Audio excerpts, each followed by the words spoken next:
So paramedic method addresses a common characteristic of what I'm going to call first draft writing.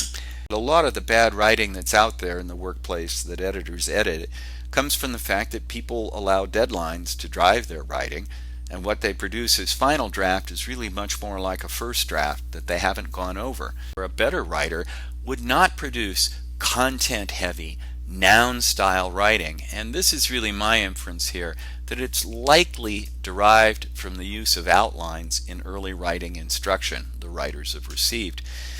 You probably recall having to produce an outline at some time before you were allowed to write your essay. Outlines almost always have noun phrases and nouns in them, not verbs. So when you work from an outline to produce a first draft, you tend to string those noun phrases together with forms of the verb to be. Noun phrase is noun phrase, when, as, above, beyond.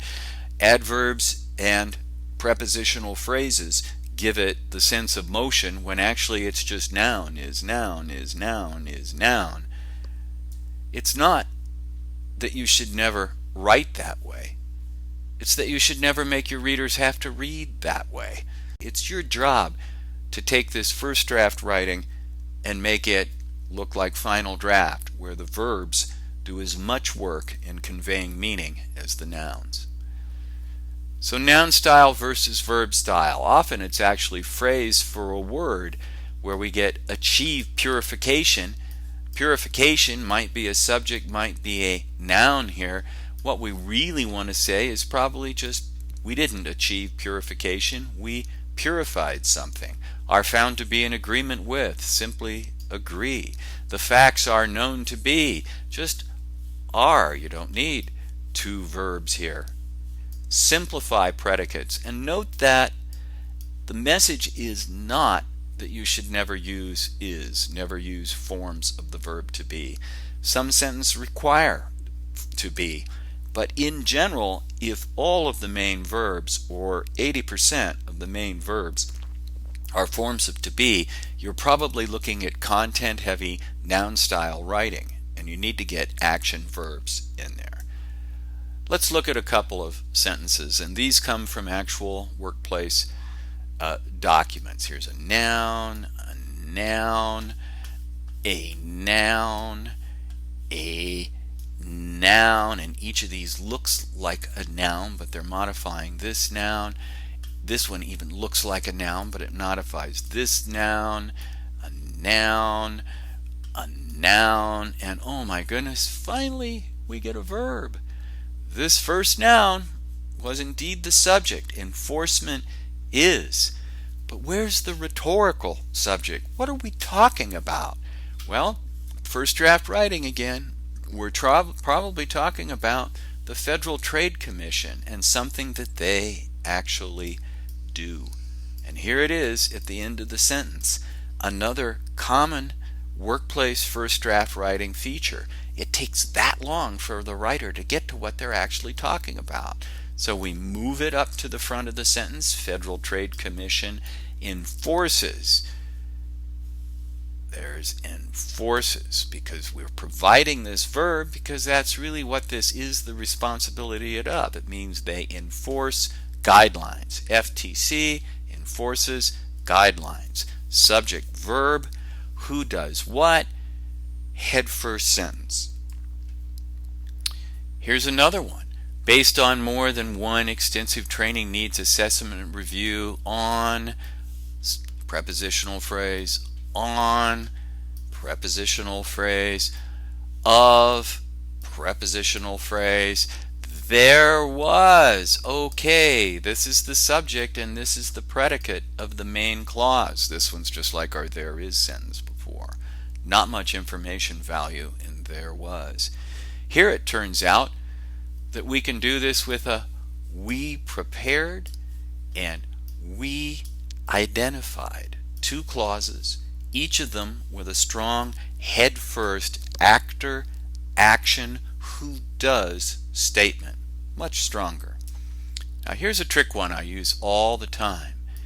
It's very short, and you'd think, well, what's the problem here? Well, here's the problem. We have three nouns in any operation system error and one verb is always possible.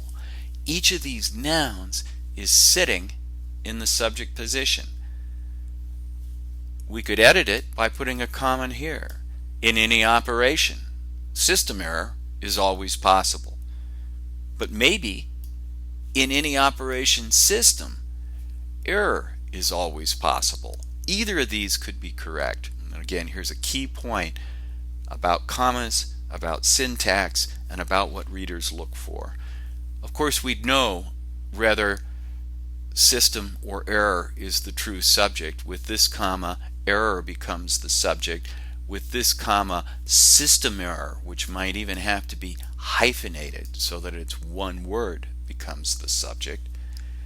The key point is that use commas to signal syntactic relationships.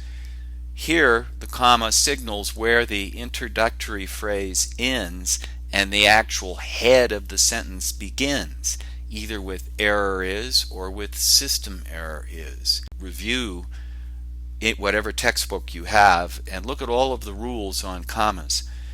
They usually are not stated this way. It'll say something like, use a comma after a long introductory phrase. That is really worthless. You use a comma whenever the breaking point between where the introductory phrase ends and the head of the sentence begins might be confused. If it might be confused, you put a comma in there. In any operation is not a long introductory phrase, 3 words.